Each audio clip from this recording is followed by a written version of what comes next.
നമസ്കാരം. നമസ്കാരം. എല്ലാ പ്രിയപ്പെട്ട പ്രേക്ഷകർക്കും നിങ്ങൾ കാത്തിരുന്ന ചുങ്ക ജ്വല്ലറി ലേഡീസ് അവറിന്റെ ഇന്നത്തെ അധ്യായത്തിലേക്ക് സ്വാഗതം.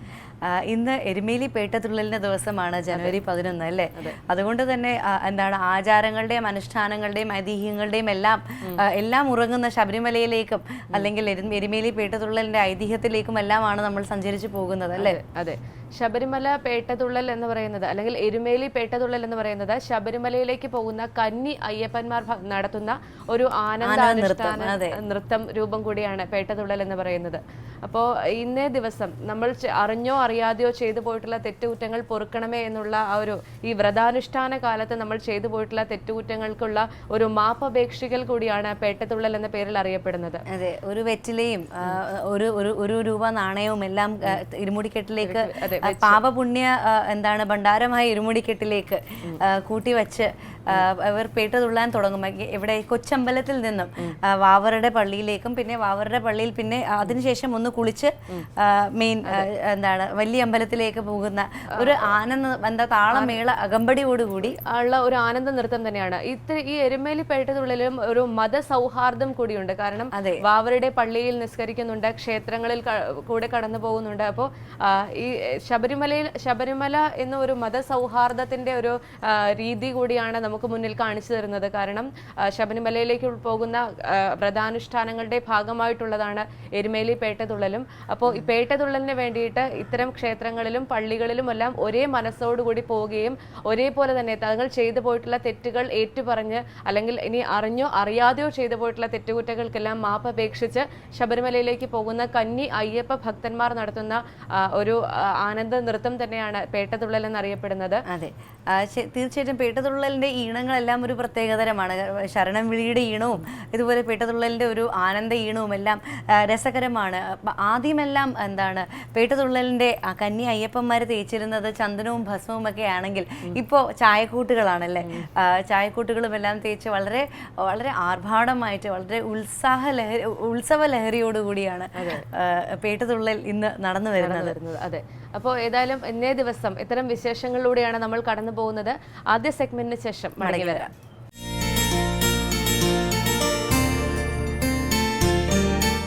Hi, I am doctor Anupama Sudheer. ഞാൻ ഒറ്റപ്പാലത്ത് ഡെർമറ്റോളജി കോസ്മെറ്റോളജിസ്റ്റായിട്ട് വർക്ക് ചെയ്യുന്നു. ഇന്ന് ഞാൻ ഇവിടെ പറയാൻ പോകുന്നത് നമ്മുടെ സ്ത്രീകളിൽ കാണുന്ന മുടി കൊഴിച്ചിലിനെ കുറിച്ചാണ്. മുടി നമ്മുടെ ആരോഗ്യത്തിന് അല്ലെങ്കിൽ നമ്മുടെ ബോഡിക്ക് ഒരു വൈറ്റൽ ഫങ്ഷൻ ചെയ്യുന്ന ഒരു സാധനമല്ല. പക്ഷേ എന്നാലും മുടി നമ്മുടെ ബാഹ്യ സൗന്ദര്യത്തിന് വളരെ ഇമ്പോർട്ടൻ്റ് ആയിട്ടുള്ള ഒരു ഫാക്ടറാണ്. നമ്മുടെ കോൺഫിഡൻസ് കൂട്ടാനും നമ്മുടെ സൗന്ദര്യം നിലനിർത്താനും നമ്മുടെ യൂത്ത് നിലനിർത്താനൊക്കെ മുടി ഭയങ്കര ഇമ്പോർട്ടൻ്റ് ആയിട്ടുള്ളൊരു കാര്യമാണ്. എല്ലാവർക്കും മുടി കൊഴിച്ചിൽ ഒരു പേടി സ്വപ്നമാണ്. വളരെ ഒരു നൈറ്റ്മെയറാണ് ഈ മുടി കൊഴിച്ചിൽ. സോ മുടി കൊഴിച്ചിൽ പല കാരണങ്ങൾ കൊണ്ടുവരാം. ഇപ്പോൾ നമ്മുടെ വരുന്ന ക്ലിനിക്കിൽ കുറേ ശതമാനം ആൾക്കാരുടെ മെയിനായിട്ടുള്ള കംപ്ലയിൻറ്റ് ഈ മുടി കൊഴിച്ചിലാണ്. സോ ഞാൻ മുടി കൊഴിച്ചിലിനെ കുറിച്ച് സംസാരിക്കുന്നതിന് മുന്നേ നമ്മുടെ ഓരോ മുടിക്കും ഒരു ഹെയർ സൈക്കിൾ ഉണ്ട്. അതിനെക്കുറിച്ചിട്ട് ആദ്യം പറയാം. ഈ ഹെയർ സൈക്കിൾ കണ്ടെയ്ൻസ് ഒരു 3 ഫേസിലാണുള്ളത്. ആദ്യത്തെ ഫേസ് അനജൻ ഫേസ് എന്ന് പറയും, അതായത് ഗ്രോയിങ് ഫേസ്. ആ ഫേസിലാണ് മുടി വളരുന്നത്. സാധാരണ ഈ അനജൻ ഫേസ് ഒരു 2 to 8 years, ഒരു 8 വർഷം വരെ നീണ്ടു നിൽക്കും ഈ അനജൻ ഫേസ്. ഈ അനജൻ ഫേസിലാണ് മുടി വളർച്ച ഉണ്ടാവുന്ന, മുടിയുടെ വളർച്ചാഘട്ടം എന്ന് പറയാം ഈ അനജൻ ഫേസ്. അത് കഴിഞ്ഞാൽ ആ മുടി ഒരു കാറ്റജൻ ഫേസിലേക്ക് പോകും. ഈ കാറ്റജൻ ഫേസ് വളരെ ഫ്യൂ വീക്സ് നീണ്ടു നിൽക്കുന്ന ഒരു ഫേസാണ്. ഈ മുടിയുടെ വളർച്ച നിൽക്കും ഈ കാറ്റജൻ ഫേസിൽ. അപ്പോൾ മുടി കൊഴിയാനായിട്ട് തയ്യാറെടുക്കുന്ന ഫേസാണ് ഈ കാറ്റജൻ ഫേസ്. ഈ കാറ്റജൻ ഫേസിൽ നിന്ന് മുടി പിന്നെ ടീലജൻ ഫേസിലേക്ക് പോകും. ടീലജൻ ഫേസിലാണ് മുടി കൊഴിച്ചിലുണ്ടാവുക. ഈ ടീലജൻ ഫേസ് ഒരു 8 വീക്സ് വരെ നീണ്ടു നിൽക്കുന്ന ഒരു കാലയളവാണ്. സോ നമ്മുടെ സാധാരണ ഒരാളുടെ മുടിയിൽ ഒരു സ്കാൽപ്പിൽ ഒരു 90% മുടിയും അത് ആനജൻ ഫേസിലായിരിക്കും. അതായത് മുടി ഓൺ ഗ്രോയിങ്, അതിൻ്റെ വളർച്ചാഘട്ടത്തിലായിരിക്കും. ഒരു 9% അതിൻ്റെ ടീലജൻ ഫേസ്, അതായത് കൊഴിയുന്ന ഘട്ടത്തിലായിരിക്കും. സാധാരണ ഒരാളുടെ തലയിൽ നിന്ന് ഒരു 50 മുതൽ 100 മുടി വരെ കൊഴിയാം. അതിൽ കൂടുതൽ ആണെങ്കിൽ 100-ന് മേലെ പോവുകയാണെങ്കിൽ മാത്രമേ നമ്മൾ അതിനെ ഒരു മുടികൊഴിച്ചിൽ ഒരു അസുഖമായിട്ട് കണക്കാക്കപ്പെടുന്നുള്ളൂ. കുറേ കാരണങ്ങളുണ്ട് മുടികൊഴിച്ചിലിന്. ഇവിടെ ഞാൻ വളരെ സാധാരണമായിട്ട് കൂടുതലായിട്ട് കാണുന്ന 3-4 മുടികൊഴിച്ചിൽ റീസൺസിനെ കുറിച്ച് പറയാം. ആദ്യമായിട്ട് വരുന്നത് ടീലജൻ എഫ്ലൂവിയം. അതായത് സാധാരണ മുടികൊഴിച്ചിൽ, തലയുടെ എല്ലാ ഭാഗത്തു നിന്നുള്ള മുടികൊഴിച്ചിൽ, അതിനെ 2 തരത്തിൽ ഡിവൈഡ് ചെയ്തിട്ടുണ്ട്. ഒന്ന് അക്യൂട്ട് ടീലജൻ എഫ്ലൂവിയം, അതായത് അത് പെട്ടെന്ന് ഉണ്ടാവുന്നതാണ്. ഒരു 2-3 മാസം കൊണ്ട് പേഷ്യൻറ്റ് കംപ്ലയിൻറ്റ് പറയും, പെട്ടെന്ന് ഉണ്ടാവുന്ന മുടികൊഴിച്ചിലാണ് ഡോക്ടറെ, എന്താണെന്നറിയില്ല, പെട്ടെന്ന് 2 മാസം കൊണ്ടാണ് ഇങ്ങനെ. അത് സാധാരണ ഉണ്ടാവുന്നത് എന്തെങ്കിലും കഠിനമായിട്ടുള്ള പനിയോ അല്ലെങ്കിൽ എന്തെങ്കിലും സർജറി കഴിഞ്ഞാലോ, സ്ത്രീകൾക്ക് ഡെലിവറി കഴിഞ്ഞാലോ, അല്ലെങ്കിൽ എന്തെങ്കിലും മെൻ്റൽ സ്ട്രെസ്സോ ഓർ ഫിസിക്കൽ സ്ട്രെസ്സോ ഉണ്ടെങ്കിലോ ഒക്കെ വന്നാൽ, അല്ലെങ്കിൽ എന്തെങ്കിലും മരുന്ന് കഴിച്ചതിൻ്റെ ഫലമായിട്ടൊക്കെ പെട്ടെന്ന് ഈ മുടികൊഴിച്ചിൽ വരാം. ഇതിന് പ്രത്യേകിച്ച് ട്രീറ്റ്മെൻറ്റ് ഒന്നും വേണ്ട.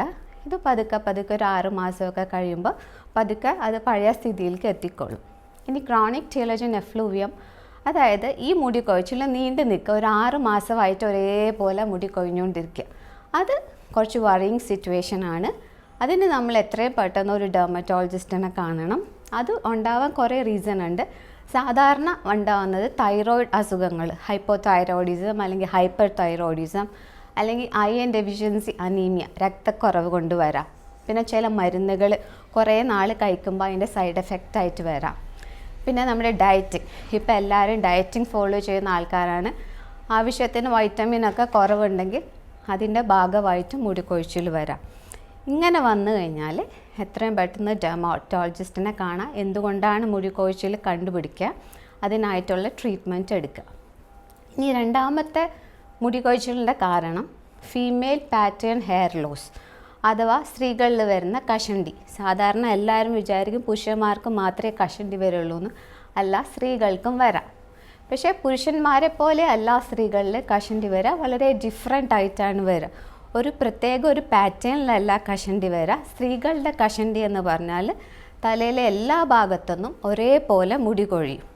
സാധാരണ ഈ സെൻട്രൽ പാർട്ടിങ് എടുക്കുന്ന ആൾക്കാർ, തലയിൽ വകച്ചിലെടുക്കുന്ന ആൾക്കാരുടെ ആ സെൻട്രൽ പാർട്ടിങ്ങിൻ്റെ വിഡ്ത്ത് കൂടി വരുന്നതായിട്ട് കാണാം. ഇത് കുറച്ച് ഒരു പരിധിവരെ പാരമ്പര്യമായിട്ട് ഇതിന് കുറച്ച് റിലേഷനുണ്ട്. നമ്മുടെ അമ്മയ്ക്കോ അല്ലെങ്കിൽ സഹോദരങ്ങൾക്കോ വീട്ടിൽ ആർക്കെങ്കിലും ഇങ്ങനെ നല്ല മുടി കൊഴിച്ചിലുണ്ടെങ്കിൽ നമുക്കും അത് വരാനുള്ള സാധ്യത ഉണ്ട്. പിന്നെ ഈ female pattern hair loss 2 peak ഉണ്ട്. അതിന് 2 ഏജ് ഗ്രൂപ്പിൽ ഇത് വരാം. ഒന്ന് നമ്മുടെ പ്യൂബർട്ടി തുടങ്ങിയ സമയത്തും പിന്നെ ലാസ്റ്റ്ലി മെനോപോസൽ ടൈമിൽ ഇത് വരാം.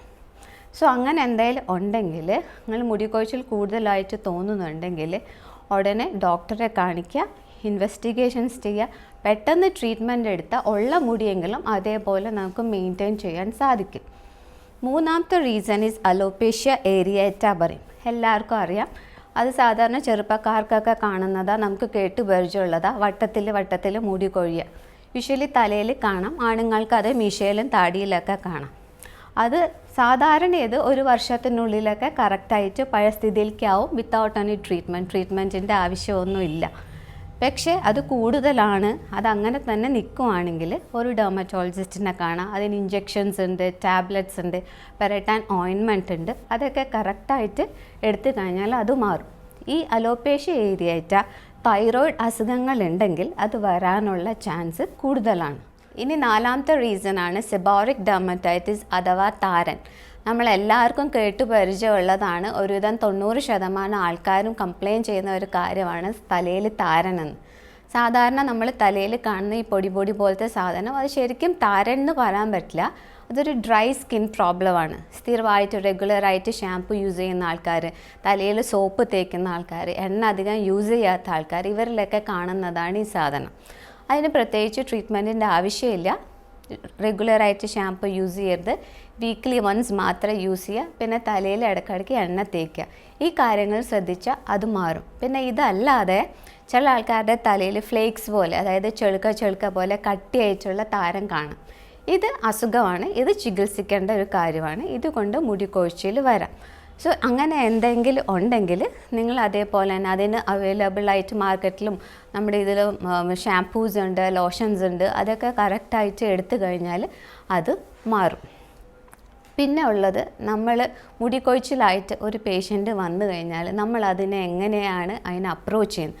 ഒരു പേഷ്യൻ്റ് വന്നാൽ നമ്മൾ അത് ആദ്യം എന്തുകൊണ്ടുള്ള മുടികൊഴിച്ചിലാണെന്ന് കണ്ടുപിടിക്കും. അതിന് കുറേ ഇൻവെസ്റ്റിഗേഷൻസ് ഉണ്ട്. ബ്ലഡ് ഇൻവെസ്റ്റിഗേഷൻ ചെയ്യും, അതേപോലെ ഹെയർ എടുത്ത് ഇൻവെസ്റ്റിഗേറ്റ് ചെയ്യും.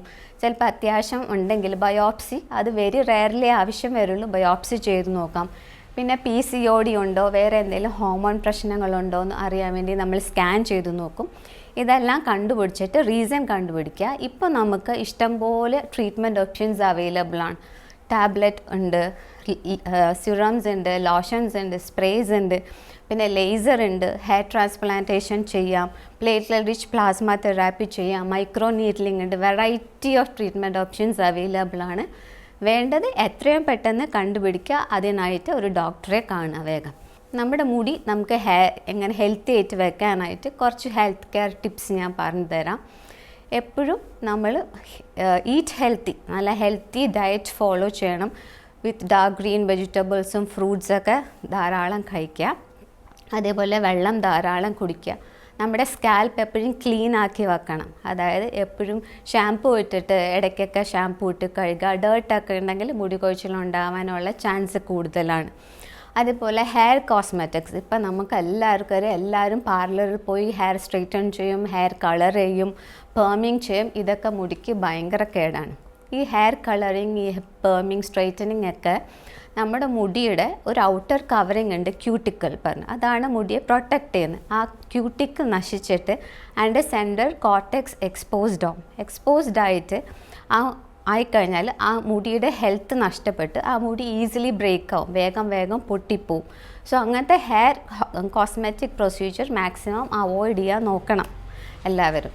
അതുപോലെ ഡെയിലി ഷാംപൂയിങ് നന്നല്ല, അതും നമ്മുടെ മുടിയുടെ ഹെൽത്തിനെ നശിപ്പിക്കും. സോ എപ്പോഴും വീക്ക്ലി വൺസ് ഷാംപൂ യൂസ് ചെയ്യാൻ പാടുള്ളൂ, അതും വെരി മൈൽഡ് ഷാംപൂ യൂസ് ചെയ്യുക. പിന്നെ every time use shampoo, conditioner എന്തായാലും യൂസ് ചെയ്യണം.